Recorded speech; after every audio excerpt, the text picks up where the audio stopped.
The topic of lecture is Science of Dental Materials in the Clinic of Dental Therapy.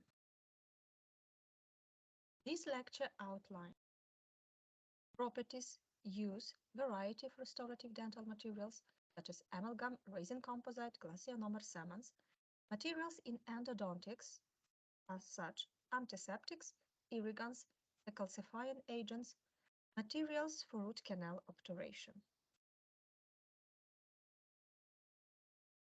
The science of dental materials involves a study of the composition and properties of materials and the way in which they interact with the environment in which they are placed. The selection of materials for any given application can thus be undertaken with confidence and sound judgment. The knowledge of dental materials is important to make optimal selection of various materials, understand their behavior, use, handling, and manipulation, and safety considerations. The properties of an ideal filling material are divided such physical properties, biocompatibility, application, aesthetics, and X-ray contrast. Physical properties include low thermal conductivity and expansion via resistance to attrition, abrasion, and chemical erosion. There must also be good bonding strength to the tooth. Biocompatibility means that fillings being in a close contact with the mucosa, tooth, and pulp should be biocompatible enough to prevent any intoxication. Application, they should be easy to manipulate and shape, where the chemistry of any reactions that need to occur are predictable or controllable. And aesthetics. Ideally, all filling materials should match the surrounding tooth structure in shade, translucency, and texture. X-ray contrast. It allows for distinguishing restorations from teeth and surrounding structures. The first subchapter of this lecture is restorative dental materials. In medicine, there is no field that is as strongly related to materials as dentistry. Treatment in the dental field is usually preceded by the development of new therapeutic materials, followed by the necessary equipment, instruments, and treatment techniques. In particular, newly developed materials and technologies can suggest ways to solve the problems of traditional dental care. The dentist spends much of his professional career handling materials, and the success or failure of many forms of treatment depends upon the correct selection of materials possessing adequate properties combined with careful manipulation. A dental restoration is a clinical treatment achieved by excavating the damaged or decayed teeth and replacing natural structures with a durable material such as a metal, ceramic, cement, and composite. In recent years, dentistry has benefited from a marked increase in the development of aesthetic materials, including ceramic and resin composites. But the advent of these new materials has not eliminated the usefulness of more traditional restorative materials, such as gold, base, metal alloys, and dental amalgam.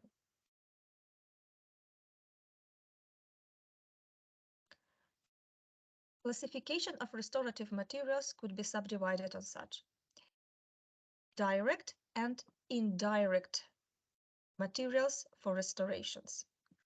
Many products, for example, direct filling materials, are handled entirely by the dentist and their chairside assistant and are rarely encountered by the dental technician. Other materials are generally associated with the work of the dental laboratory, and in this case, both technician and dentist require a sort of knowledge of the materials in order that they may communicate about selection, manipulation, and any problems which arise. Direct materials are those that can be placed directly in the tooth cavity during a single appointment: resin composite, glasionomer cement, or amalgam.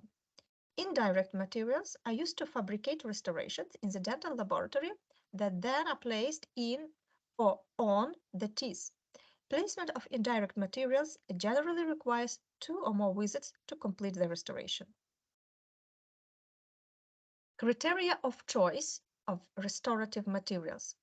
The choice of dental restoratives depends on a number of patient material, and procedure-related factors. Namely, patient-related factors include the size and location of the restoration, chewing habits and loads, the level of oral hygiene and maintenance, and systemic conditions that can change the amount of saliva and its chemistry. Material-related factors include strength, wear resistance, tolerance to water, dimensional stability, and color stability. Added to these are procedural factors generally encountered in making and placing a restoration, such as the size and depth of the cavity, the ability to prevent contaminating the cavity surface with saliva and blood, and the ability to access the tooth and tooth surface needing restoring. Because each restoration has unique circumstances that profoundly affect its lifetime, dentists need to consider all of these factors and discuss them with patients for them to make the best informed decision. Categories of modern restorative materials are subcategorized on direct and indirect. Direct are amalgam, resin-based composites, direct and indirect, glass ionomers, and resin-modified ionomers. Indirect materials, all ceramic, porcelain inlays, metal ceramic inlays, cast gold, high noble alloys, and base metal noble alloys. The first group of restorative materials is resin composite. Dental composite research is currently undergoing a reformation phase due to the increased demands for low-cost, non-toxic, higher longevity, biological functionality, and superior aesthetics on the resin composites, fulfilling minimally invasive restorative treatments. Also, they have been designed to replace amalgam restorations, which are still prevalent in most low-income countries due to the low cost and simplified clinical treatment. Except developing countries, direct restorations using dental resin composites for posterior teeth have exceeded the use of amalgam since 1998. Composite resins are increasingly used nowadays for restoring dental cavities because of their ability to imitate the color and transparency of surrounding teeth. Composition of resin composites. Composite restorative materials are complex blends of polymerizable resins mixed with glass powder fillers. To bond the glass filler particles to the plastic resin matrix, the filler particles are coated with silan, an adhesive coupling molecule. Other additives also are included in composite formulations to enhance radiographic capacity for better diagnostic identification, to facilitate curing, and to adjust viscosity for better handling.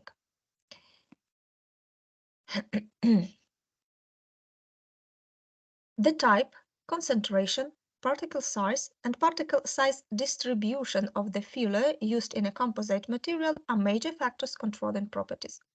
Fillers commonly used include quartz, fused silica, and many types of glass, including aluminosilicates and borosilicates, some containing barium oxide. As you can see on this photo, the schematic representation of different types of resin composites. They can be micro-nano hybrid, nanofield, macro microfield, homogeneous microfield, and all of that depended on the size particles of the main resin monomer. Hybrid resin composites, those that contain nanoparticle fiber and tubes. Classification of resin composites. As such, universal, flowable, packable, bulk fill. So, universal, advocated for general use. This is the oldest subtype of resin composite, flowable, fluid consistency, and used for very small restorations or as a base liner. Packable, stiffer, more viscous material used solely for posterior parts of the mouth, and bulk fill can be used in deep cavities. And this diagram gives you information about clinical applications of resin composites.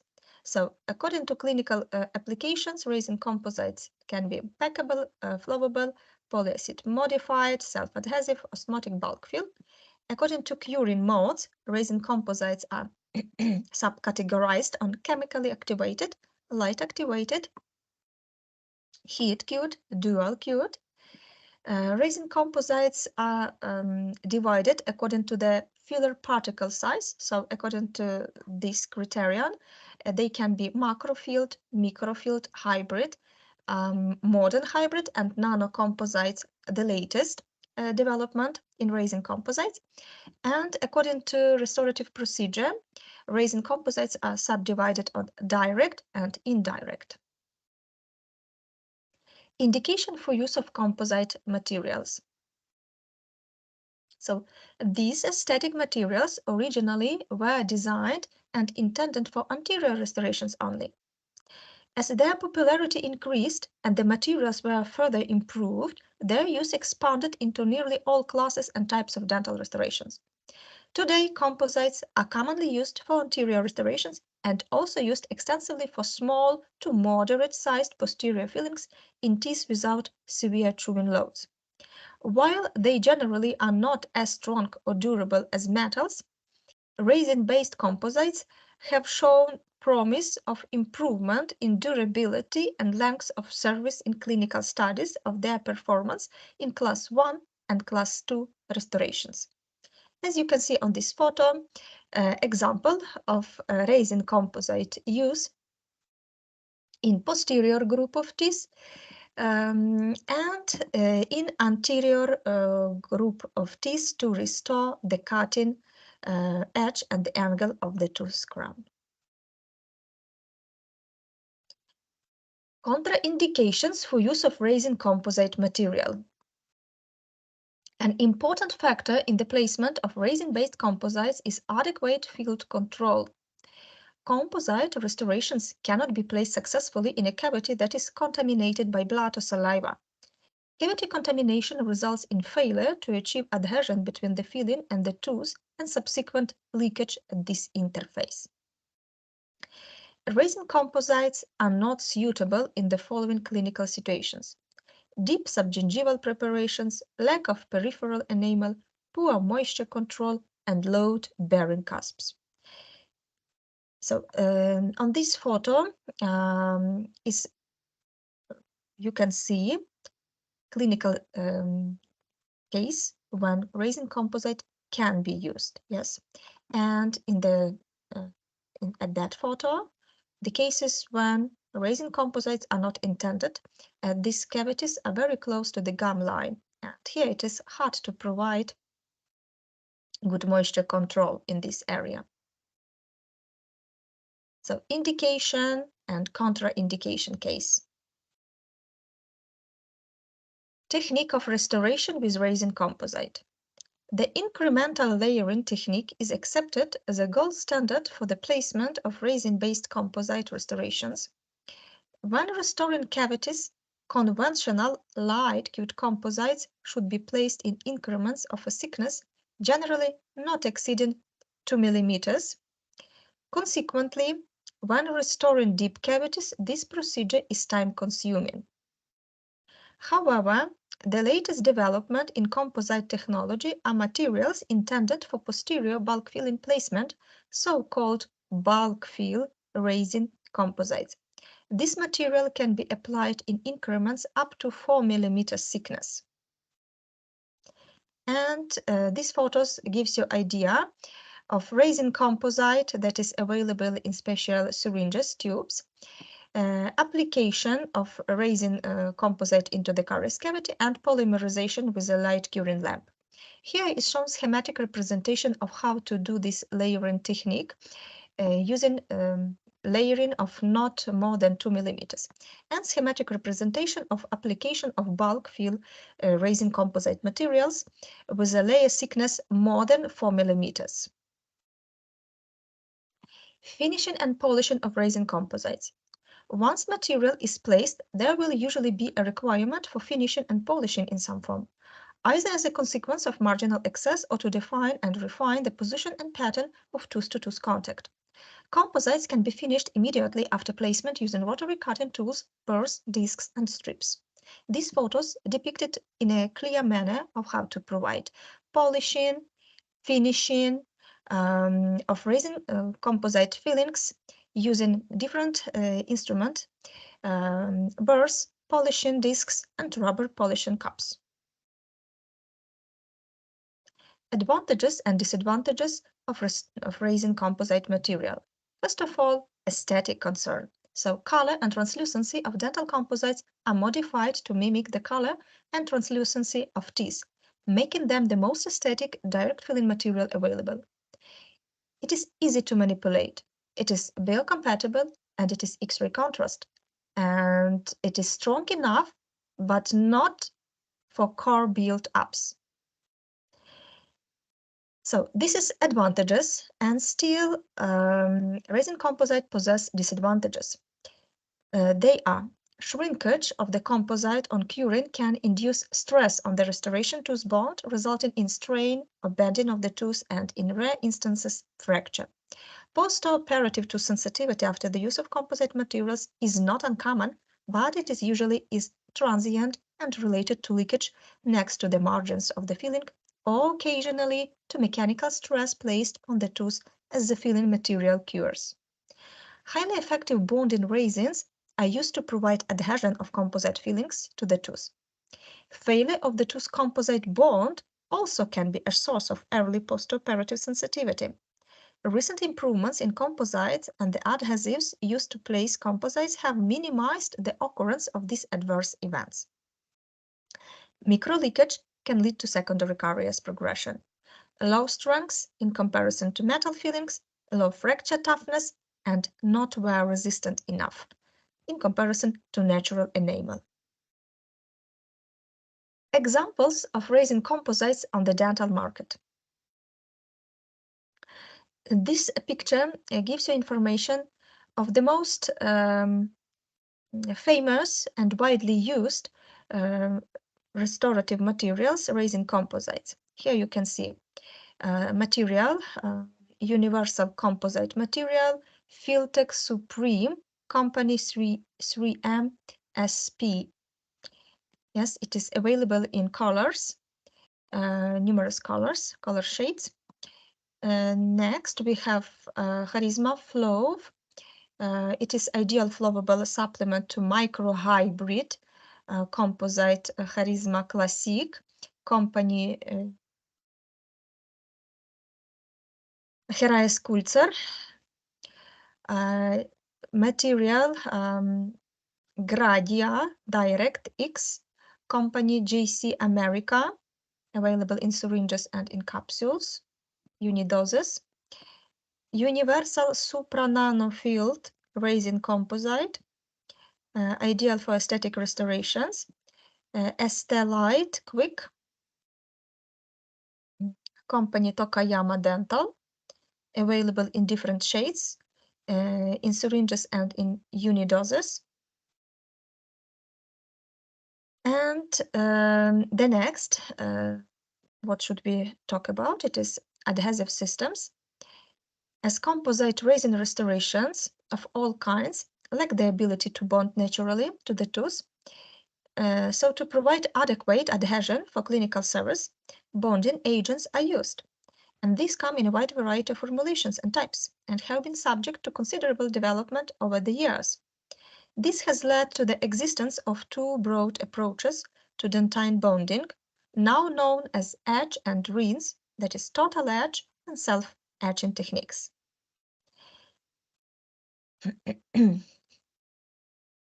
The cavity preparation is cleaned, etched with phosphoric acid or similar etchant, and impregnated with a bonding resin to adhere mechanically to the microporosities created by etching the dentine and enamel.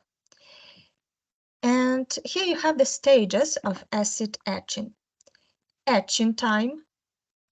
This should be sufficient to cause effective etching, as evidenced by a wide, chalky porous enamel after washing and drying. The etching time normally used is between 10 and 60 seconds. In average, recommended 15 seconds. Washing stage. Following etching, the enamel surface should be washed with copious amount of water to remove debris. The washing time usually used is 60 seconds or twice longer than etching time. And the drying stage. Drying is critical if the enamel is being coated with a hydrophobic resin, for example, that contain bis-GMA components. When oil-free compressed air is used to give a chalky white appearance. The surface should be maintained in this dry state until resin application.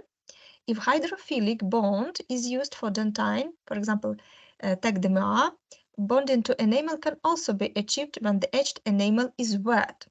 And these pictures gives you information about etching, washing, and drying stages of enamel and dentine. And here you can see the application of adhesive system to a dried enamel and dentine. How to check the quality of etching? Evidence of etching enamel, it is frosty appearance and lightly wetted dentine glossy appearance. And you can see it on this photo.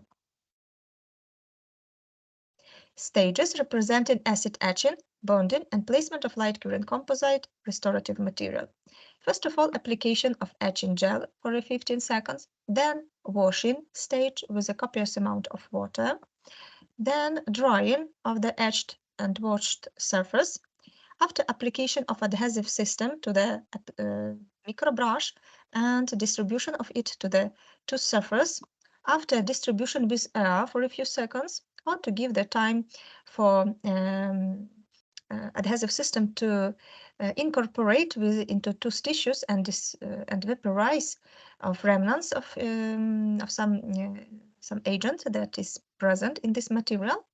And after polymerization, light curing for 30 seconds. And after that, application of resin composite material using layering technique, or in a case of bulk fill material, it can be single dose, and polymerization of restorative material, and final finishing and polishing with special rubber cups, paper polishing discs, etc., and so on. Light curing mode of resin composites. Light curing of resin composites is initiated by light in the wavelengths range 450-500 nanometers. This blue light can damage the eyes, so an orange filter should be used when the light is applied. The tip of the light source should be placed as close as possible to the surface of the restoration, and each increment of composite should be polymerized for 20-30 seconds. Undercured composites will readily absorb stain and will rapidly degenerate, and they get anesthetic appearance. Light curing units. Dental light curing units are handheld devices that are used for the polymerization of visible light activated dental materials. Quartz tungsten halogen units emit ultraviolet irradiation and visible light with a broad spectrum, which is filtered to limit the wavelengths output to between 400 and 500 nanometers, while also minimizing heat. Light-emitting diode lamps emit blue light over a narrow wavelength band, which closely matches the absorption spectrum of the most commonly used photoinitiators. They emit virtually no heat during use, which will reduce the thermal change that a tooth is subject to during curing. So these types of light curing lamps is more comfortable for pulp tissue. Glass ionomers.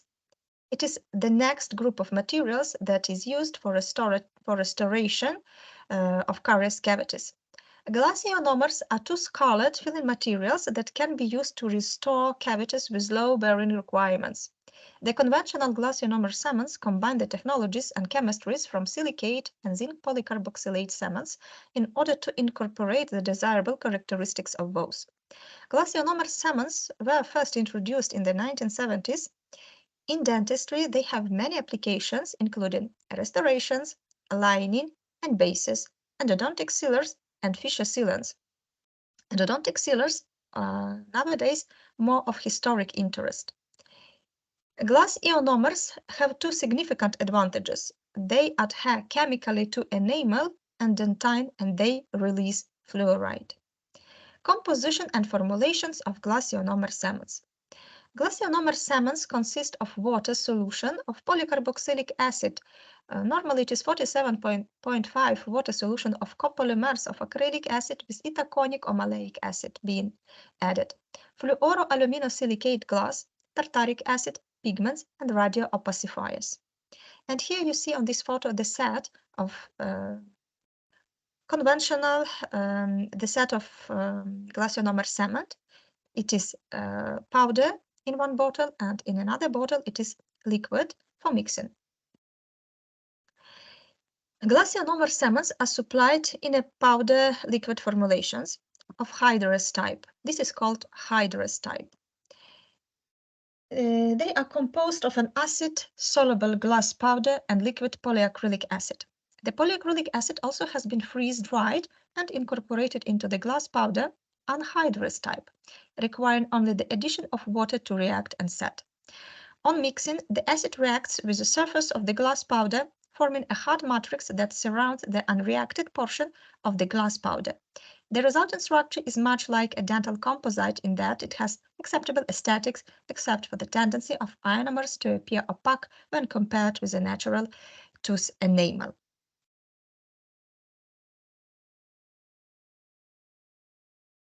Classification of glass ionomer cements suggested by Phillips in 1991. First type, mainly this is used for prosthetic dentistry, cements for fixation of crowns, dentures, orthodontic devices, and so on. So these cements are called lutein cements. Second type, third type, and fourth type, it is that is used for restoration purposes. Second type, it is cements for restoration. For example, Fuji, 2JC, Ketak, Feel, Hemfeel, Superior, Dentsply Company. They have higher strength and lower solubility in comparison with other glass ionomer cements. This second type subdivided on subtypes. First, for aesthetic restorations and used for restoration of class third and fifth cavities, also for treatment of uncarious lesions. Subtype 2, it is reinforced with increased strength to the stress. For example, Fuji 9, JC. This is used for filling primary teeth, postponed restorations of permanent teeth, second-class cavities by Black, and the sandwich technique. Third type, it is cements for linings. Baseline, Aqua Iono Bond are examples. They have shorter working time, manipulation and hardening time, which reduces the total time of restoration. And fourth type, it is dual cure cement, both chemical and with the help of light curing lamp. Glass ionomer cements for root canal obturation. Right now, it is a historical interest because manufacturers stop to produce glass ionomers for root canal obturation as they have some limitations and they are very strong, and there is a problem in re-entry in secondary endodontics. So these materials are now being replaced by another group of materials, for example, active GP gutta percha, that is coated by glass ionomer cement. Properties of glass ionomer cements as such: biocompatibility. They have sufficient mechanical strength and elasticity. They possess good bonding to tooth substance. They have beneficial fluoride release. They possess satisfactory aesthetic features. They are radio-opaque during X-ray examination. They do no irritating on the pulp tissue, but they need moisture for setting, so they are hydrophilic.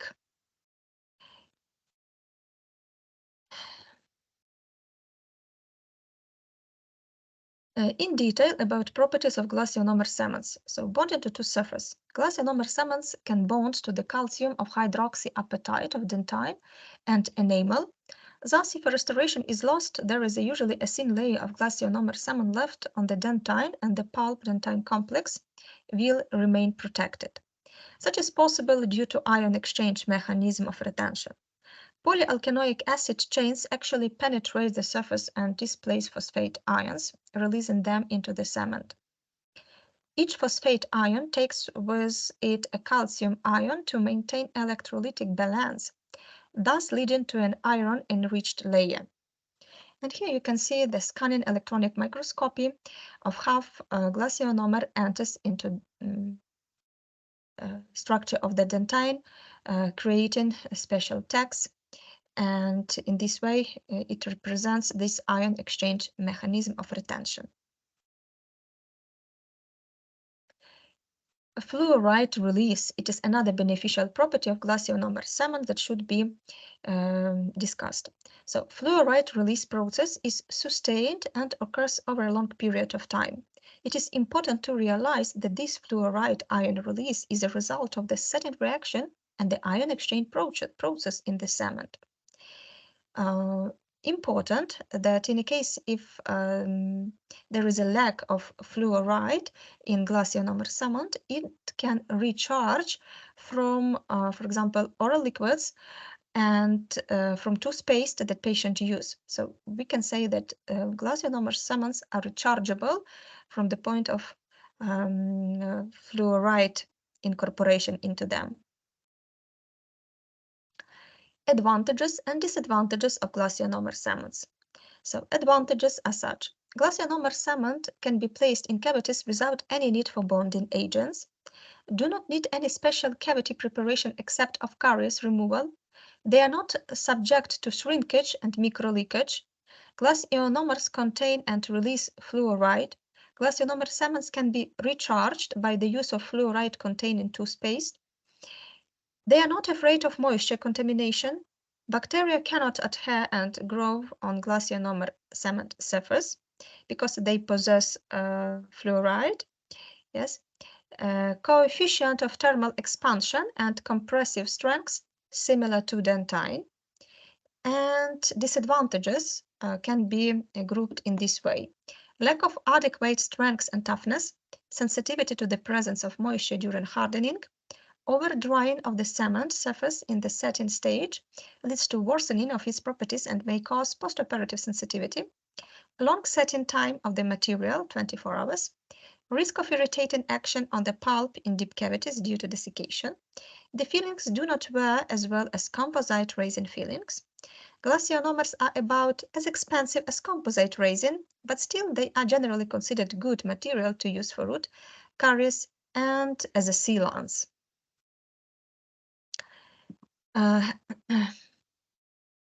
Manipulation and handling notes.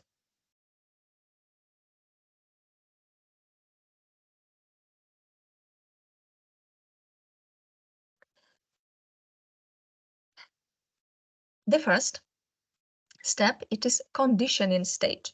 The prepared cavity should first be conditioned with a dentine conditioner. Normally it is 10% polyacrylic acid. The polyacrylic acid conditioning agent should only be applied for a short time, for about 10 seconds, and should be washed off thoroughly before drying without dehydrating the dentine. And in this case, polyacrylic acid, this conditioning agent, modifies a smear layer. And you can see this scanning electronic microscopy that represents modification of smear layer, and you can see that dentine tubules almost open, nearly open, but still it is not as in the case of using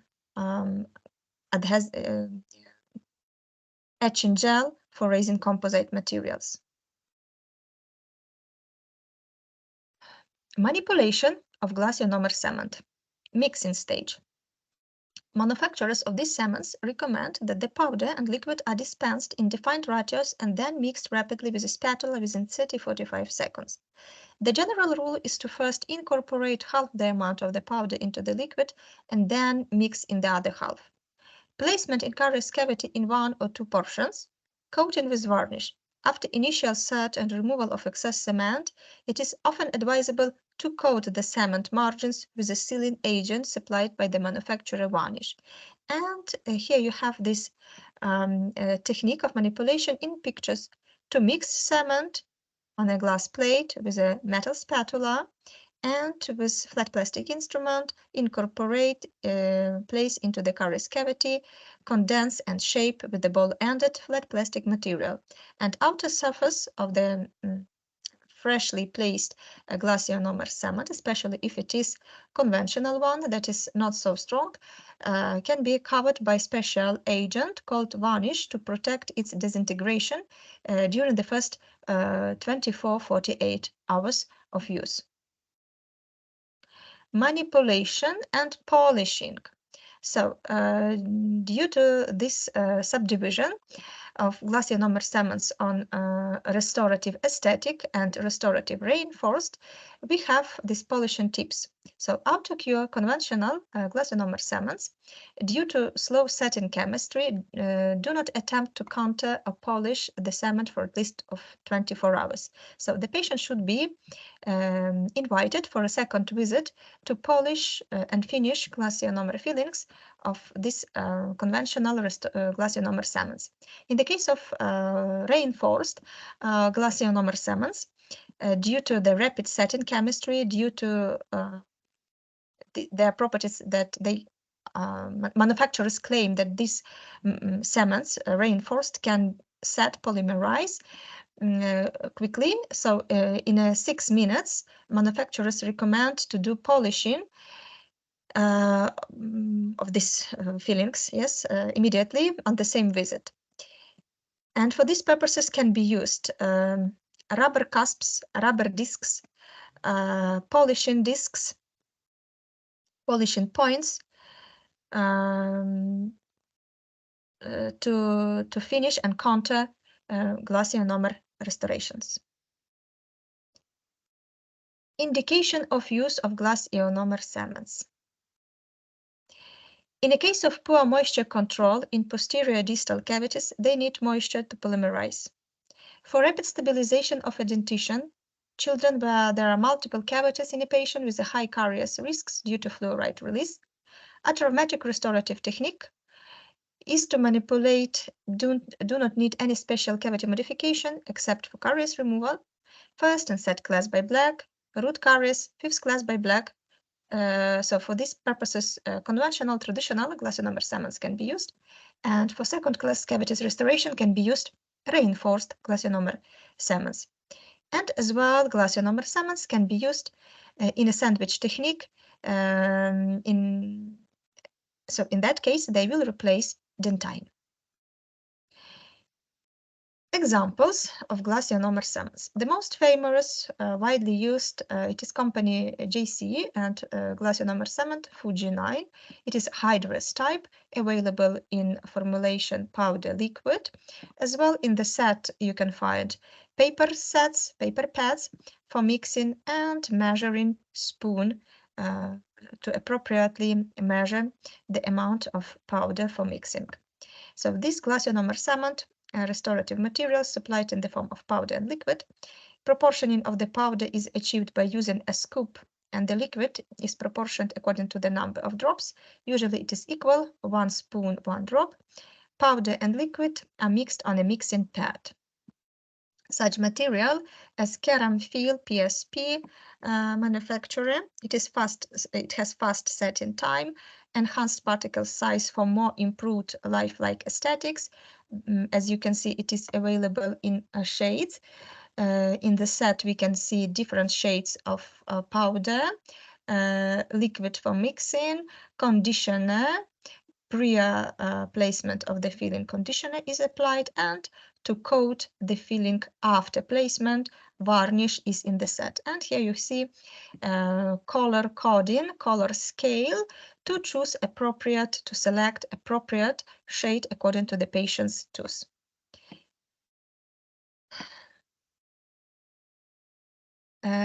Company 3M SP Katak Mola powder liquid. This is the most famous one, condensable restorative glass ionomer packable cement used in the ARTA technique, used for deciduous restorations as a liner, as a core build-up to replace broken cups. So indication, permanent class 1 restorations, core build-ups, primary teeth filling, base material for composite fillings, and class 5 restoration. And one example of anhydrous type of glass ionomer cements, Hemfill Superior Company Dense Ply. So it is fast-setting glass ionomer restorative material consisting of a blend of aluminosilicate glass and polyacrylic acid.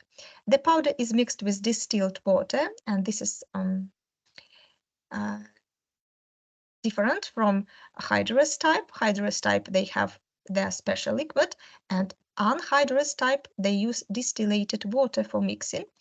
And when they are mixed with water, the filling material will be ready to put into the caries cavity and will adhere tightly to dentine and enamel and provide strong and aesthetic restoration. Modification of glass ionomer cements. We have resin modified glass ionomers. They were developed in the 1980s. So we have resin monomer component, and we have polyalkanoic acid and fluoroaluminosilicate glass of conventional glass ionomers. So these resin modified glass ionomers are similar to conventional glass ionomers, but have better properties and handling characteristics. Acrylic resins, similar to those used in resin-based composites, are added to the material to reduce sensitivity to the setting environment and to provide the ability for the material to be rapidly cured. Resin-modified glass ionomers, sometimes called hybrid ionomers, have two curing systems, light curing and self-curing. The light curing system enables the material to be cured on demand with a visible light curing unit. The mechanical properties of resin-modified glass ionomers are similar to those of conventional ionomers, thus preventing them from serving effectively in permanent load-bearing restorations.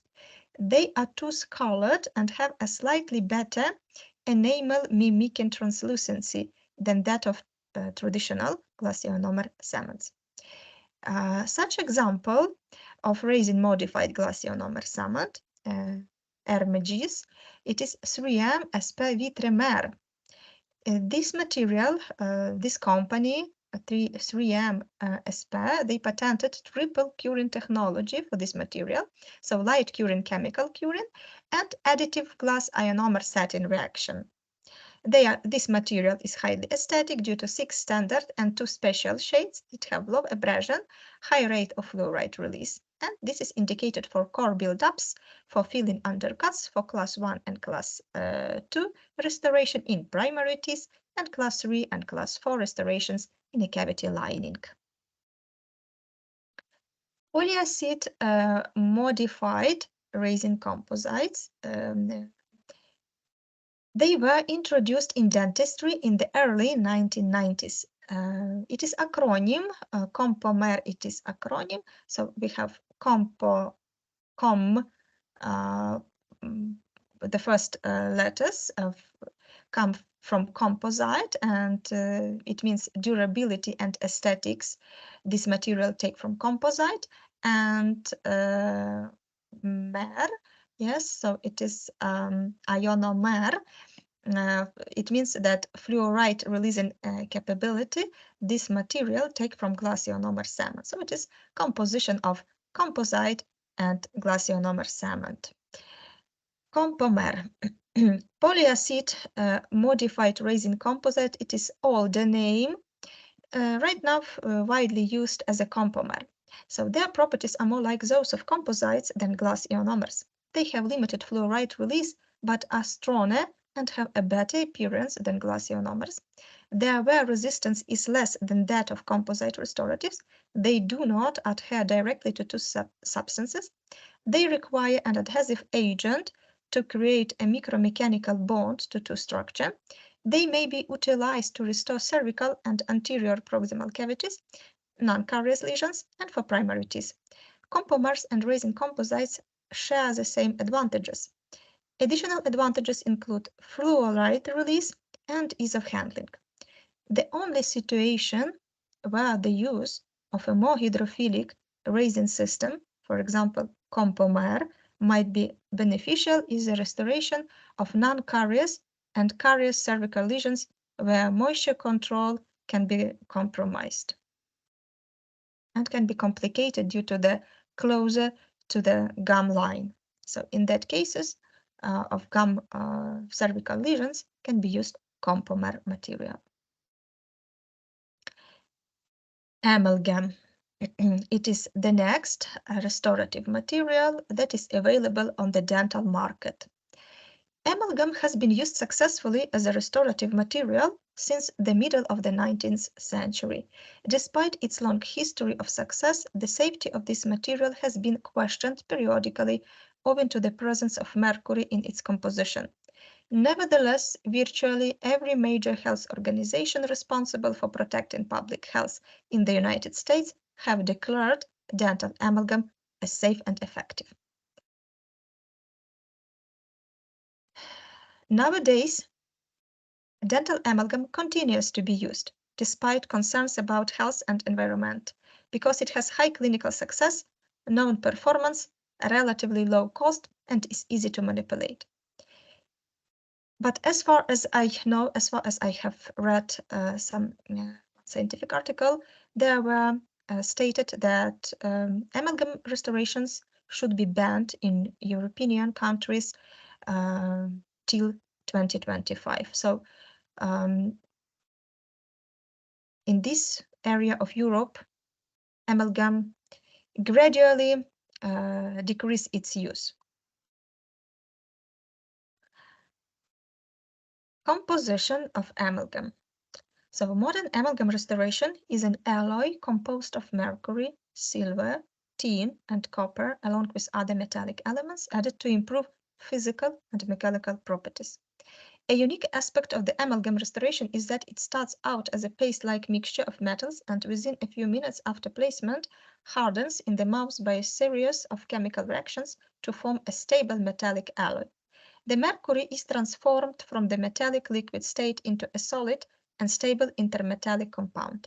As you can see here, distribution of components of amalgam: silver, tin, copper, mercury, and zinc. Technique of placement of amalgam filling. Ideally, amalgam should be placed in a clean, dry field.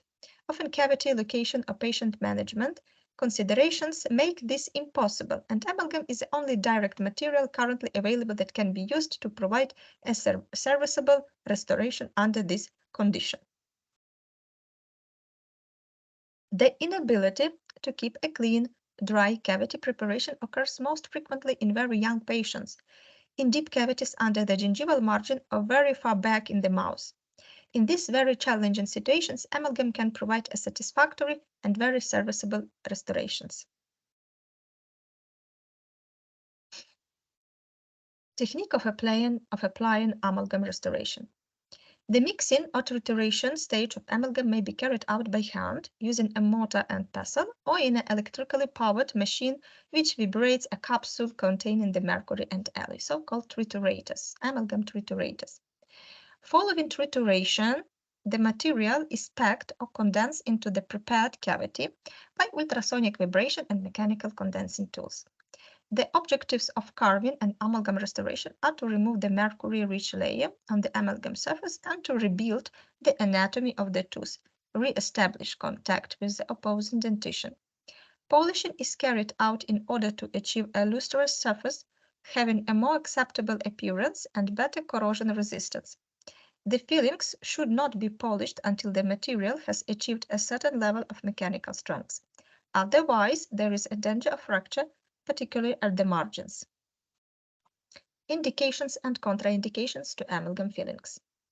Amalgam has a high compressive strength but offers poor aesthetics, and so is best suited to restorations of premolar and molar teeth where heavy occlusal forces are experienced and where the cavities are not suitable for composite resins. Due to their durability, amalgam restorations are often used to rebuild badly broken down teeth prior to final restoration with crowning.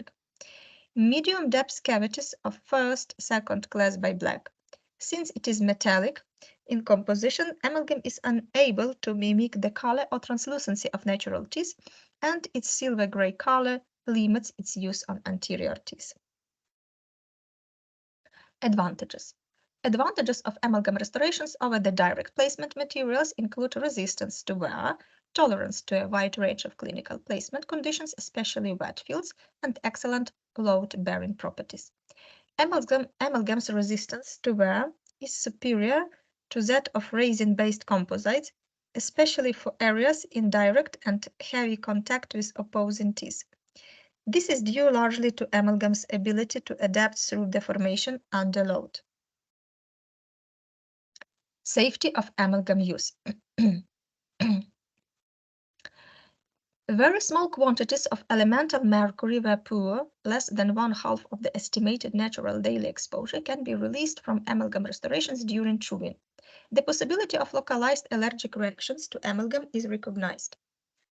A recent study reported that immediate hypersensitivity to amalgam is relatively infrequent. And on this photo that is below, you can see the safe mercury amalgam removal technique. Pay attention to the equipment that is used. Pay attention to the wear, to the gowns of the operator, its assistant, and the patient.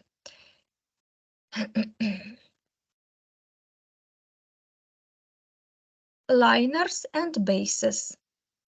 Dental cavity liners have historically been used to protect the pulp from the toxic effects of some dental restorative materials and to prevent the pain of thermal conductivity by placing an insulating layer between the restorative material and the remaining tooth structure.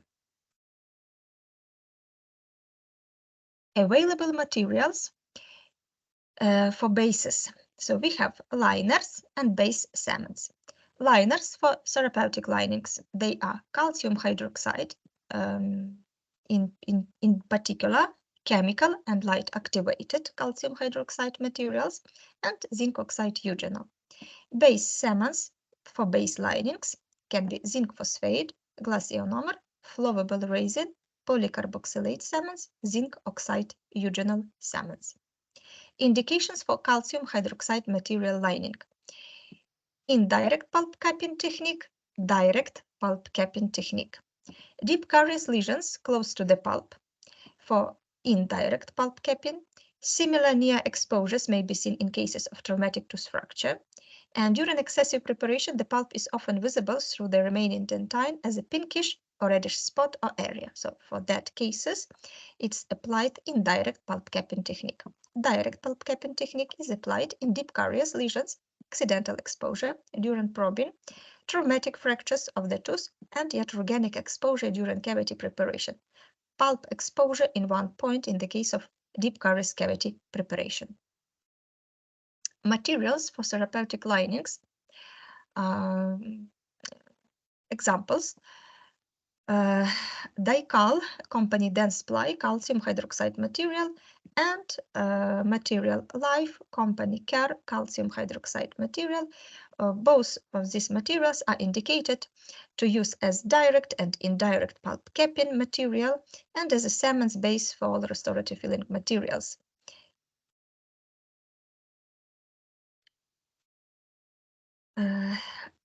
Light curing calcium hydroxide material, Calcicur company Voco, and Calcimol company Voco. They have similar indications as previous chemically activated calcium materials, but they are not recommended to use as a direct pulp capping material, only in indirect capping techniques, and they can be used as a base for light curing composite materials. Base lining. Isolative lining, other words. So it is placed under amalgam and self-cure composite to prevent stimulation of pulp and to separate root filling and crown restoration. In endodontology, zinc phosphate is supplied in a powder, liquid form, and is advisable and is available in different shades. Composition: powder, zinc oxide, magnesium oxide, liquid. It is water solution of phosphoric acid. This material has positive and negative qualities. Positive qualities of these cements are good heat isolative properties, low toxicity, and correspondence of the cement to the coefficient of thermal dilatation of dental hard tissues. And disadvantages: considerable solubility and shrinkage if it is subjected to the oral environment, and a small mechanical and chemical resistance. Technique of placing of isolative lining. First of all, the thickness of the lining should be 1 millimeter, 1.5 millimeter, should not exceed these ranges. So mixing. During manipulation of zinc phosphate, once the powder and liquid are mixed together, heat is produced. So this causes exothermic reaction, and this exothermic reaction speeds up setting of the material. Zinc phosphate is fast setting and has a moderate to high solubility and low acidity once set. And instruments for placement of lining, flat plastic and ball-ended flat plastic instrument. It is placed to the caries cavity floor and to the walls. Examples of base linings: Adhesor, Spofa Dental, JC, Fuji, lining material, phosphate, cement, Kaltzer Company. Temporary restorative materials and their placement. A temporary dressing is a dental filling which is not intended to last in the long term. They are interim materials which may have therapeutic properties. A common use of temporary dressing occurs if root canal therapy is carried out over more than one appointment. In between each visit, the pulp canal system must be protected from contamination from the oral cavity, and a temporary filling is placed in the excess cavity. Indications: to improve patient comfort, to provide a sedative effect on inflamed pulp, as an interim restoration before placing the final restoration in endodontics, as a planned procedure prior to placing a laboratory-made restoration, to assess the prognosis of the tooth, to prevent drifting over eruption, tilting or gingival overgrowths, for caries prevention by using a fluoride leaching material such as a glass ionomer. Available materials for temporary dressings: zinc oxide eugenol, zinc sulfate, glass ionomers, polycarboxylate cements. Zinc sulfate cement is available as dentine powder. The purpose of this material: inter-appointment restoration in endodontics and for covering of drugs in the tooth cavity.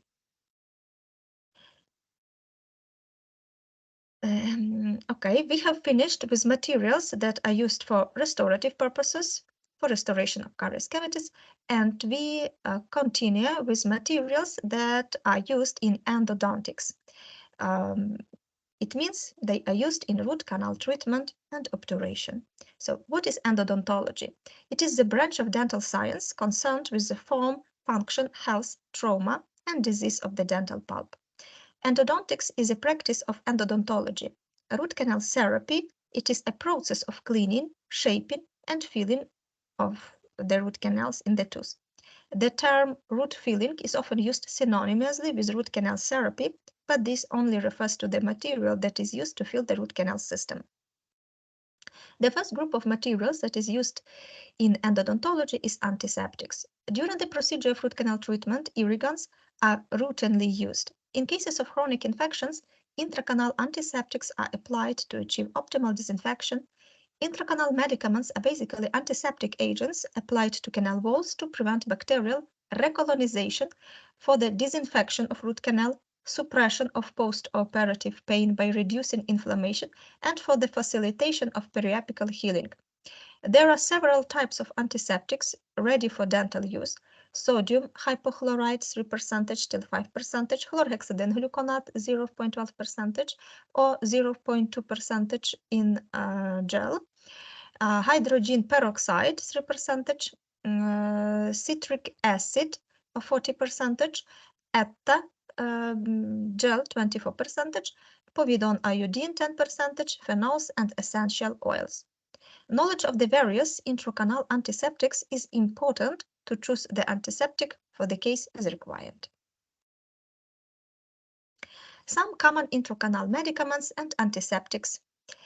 They are grouped as phenolics, bisguanide, aldehydes, halides, steroids, calcium hydroxide materials, antibiotics, and combination of different.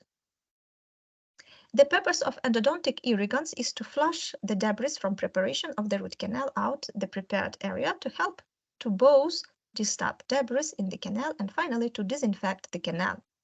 The properties of an ideal irrigant, as adapted from Walton and Torabinejad 2002, are able to disrupt tissue and debris in the canal, be non-toxic, to have low surface tension, be able to lubricate instruments in the canal, be able to sterilize canal system, be able to remove the smeared layer of preparation debris from the canal walls. Delivery of irrigants is done by using endodontic needle and syringe or by coating the instrument every time it is inserted into root canal. On these photos, you can see schematic representation of endodontic needle and enlarged vision of the tip of the needle, and you can see here it has opening, and it means that the tip is safe, blunt, and opening is on the lateral border. And you can see schematic distribution of liquid of antiseptic into the root canal system from the endodontic needle. Endodontic needle should be inserted only to 1/3 of the root canal legs. It should stay free for proper irrigation. Examples of antiseptics. The most widely used, it is sodium hypochlorite. So it has a successful history of use for almost a century. So it is the most popular irrigating solution in use today and is considered the primary irrigant of choice during chemomechanical preparation. Necessary to work carefully with this medicament as it has adverse effects if it is accidentally if there is accidental leakage of this antiseptic onto oral mucosa or into the periapical area. So accidental ingestion of small amounts of sodium hypochlorite during root canal treatment due to insufficient isolation is unlikely to have any clinically significant effect, but it should nevertheless be prevented. Prolonged skin contact may cause irritation or dermal hypersensitivity, whilst contact with the eye may cause a chemical burn. So hypochlorite is highly irritant to bone and soft tissues, resulting in rapid development of pain and swelling. And that's why the area where sodium hypochlorite is used should be protected by cofferdam, rubber dam, or at least cotton rolls to prevent accidental leakage of this antiseptic in the oral cavity or on the soft tissues. Technique of application of sodium hypochlorite. Because of toxicity, extrusion into the periapical area should be avoided. Irrigating needle must be placed loosely in the canal and should be bent in such way for easier placement into the canal. Special care should be exercised when irrigating a canal with an open apex, because it is necessary to prevent introduction of insertion of antiseptic beyond the apical hole in periodontal tissues. Chlorhexidine, it is another widely used antiseptic. It is a cationic bisglycinate with an antimicrobial activity against bacteria, for example, Enterococcus fecalis. And this microorganism is typically present in root canal with necrotic pulp. This antiseptic, chlorhexidine, acts against yeast, fungi, particularly Candida albicans. Furthermore, it has substantivity, so it is very beneficial property of this material. It bonds to dentinal walls, maintaining its antibacterial properties for up to 12 weeks. And disadvantage of chlorhexidine is its inability to dissolve necrotic tissue and remove the smear layer, but this task is done by sodium hypochlorite. Iodine potassium has been used as endodontic irrigant. It has good antimicrobial activity and low toxicity. It is available in 2% iodine or 4% potassium iodide. Hydrogen peroxide, it has a long history of use in endodontics. It has been used in concentrations between 3 and 30%. It is active against bacteria, viruses, and yeasts. Drugs for chemical enlargement of root canals. As such, decalcifying agents. Passing and enlargement of root canal, especially narrow and sclerosed, is not always possible to implement using only endodontic instruments. In such cases, additional chemical expansion is conducted. Such technique involves the use of different types of acids for the calcification of dentine, and examples are canal plus, root canal enlarger, ETA-based material. So ETA material facilitates the mechanical preparation of the root canal and further removal of the smear layer, which opens dentine tubules. Removal of smear layer usually is done by such products, ETA-based products and citric acid.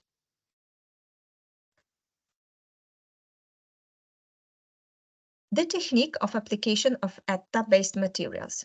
Irrigation with 70% ETA gel for liquid for 1 minute, followed by a final rinse with sodium hypochlorite is a recommended method. Materials for root canal obturation. The purpose of obturation is to seal the cleaned, shaped, and disinfected root canal system and to prevent reinfection. It has been emphasized that good obturation should create a good seal. This includes apical and coronal seal as well as lateral seal. There have been several materials and techniques developed to achieve this. However, all the materials and techniques are believed to show evidence of leakage to some degree. Obturation materials for root canal system can be grouped on sealers and fillers. Sealers fill the space between the canal wall and co-obturation material and may fill lateral and accessory canals, isthmuses, and irregularities in the root canal system. Fillers, it is solid, can be titanium or acrylic cones, or semi-solid, for example, gutta percha pins. Obturation materials, and they were designed to fit snugly into a canal enlarged to an equivalent dimension. Nowadays, gutta percha is used as a co-obturation material, and this one, titanium or acrylic cones, we consider to be more of historic interest. The most popular sealers are grouped by type. Zinc oxide eugenol formulations, glass ionomers, silicone sealers, calcium hydroxide sealers, paraformaldehyde sealers, calcium silicate-based sealers, bioceramic, and resin-based materials.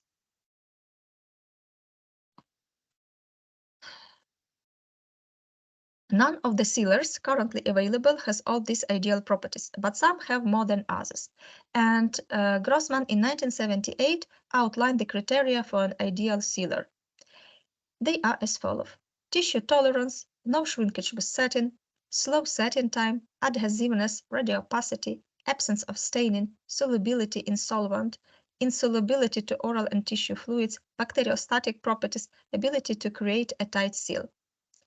Advantages and disadvantages of different commercially available sealers. Many materials and techniques are available to obturate the root canal system. And on these tables, you can see material, example of the material, advantages and disadvantages of this material.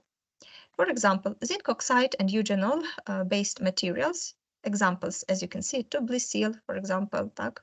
Yes, so they have such advantages. Long history of use, they absorb if extruded, so no post-operative pain, they possess antimicrobial effect, they are radiopaque, but some disadvantages. They have shrinkage, they are soluble. If they are subjected to oral liquids, they can stain to structure if not carefully closed by isolative lining, and they may negatively affect bonding of core materials. For example, calcium hydroxide material possesses antimicrobial effect, but at the same time it is soluble and may weaken dentine. Glass ionomer materials, examples active GP, they have positive qualities such as dentine bonding properties, but at the same time, it is hard to remove in retreatment, and possibly they possess not as necessary antimicrobial effect. Resin-based materials, for example, H26, H+, Endores, Epiphany, Real Seal, they have a long history of use. They adhere to the wall. Some can adhere to the core material, do not contain eugenol, and they possess slow set. But disadvantages could be some release formaldehyde when set in H+, H26. Chlorhexidine as irrigant can reduce their bond strength, may not bond any more effectively than conventional sealers, so on. Silicone-based sealers, for example, Gutaflow, Roicoseal. Advantages: they are triturated in special triturated guns.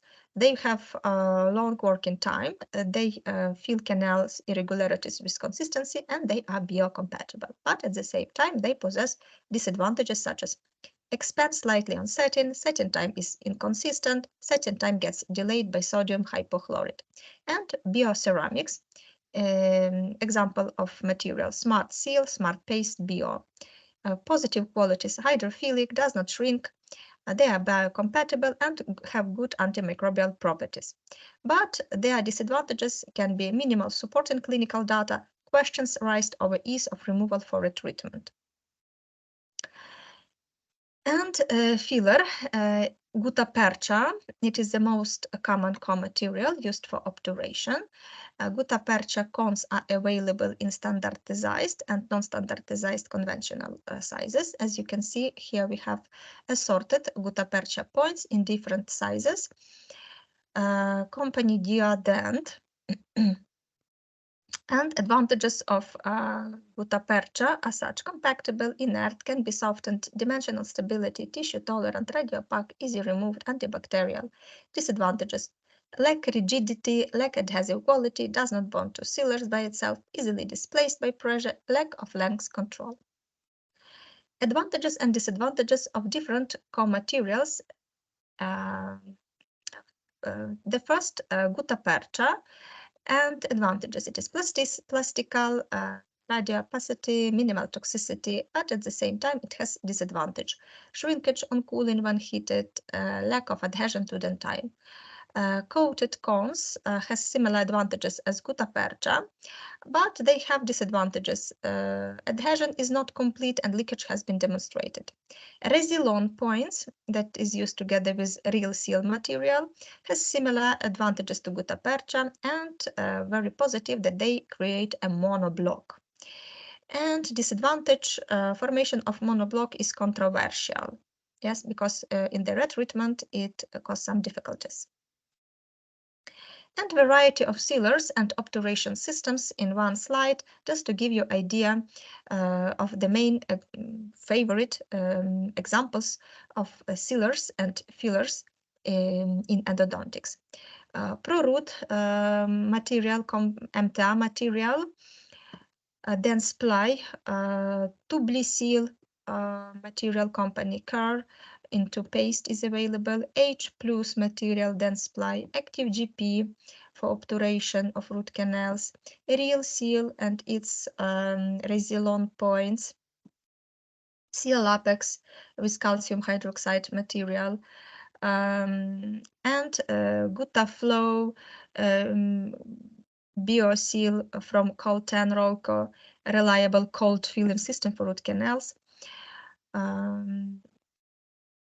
and heated and melted gutta-percha points that is inserted into the canal. And in a conclusion, the knowledge of dental materials is important to make optimal selection of various materials, understand their behavior, use, handling, and manipulation and safety considerations. The initial need and genesis of restorative materials was and still is simple: to provide protection to the pulp, eliminate post-operative sensitivity, maximize the tooth's ability to recover and maintain its function, thus providing aesthetic and long-lasting restoration. And up-to-date knowledge of various materials for root obturation is essential to ensure the selection of the most suitable material in a certain clinical case. Thank you for attention. And here you have your the references that you can follow to go in deep to find like information that possibly was not presented, but still I have used this material to create this lecture, so I advise you to jump into these links. Okay, so thank you for your attention once again, and thank you.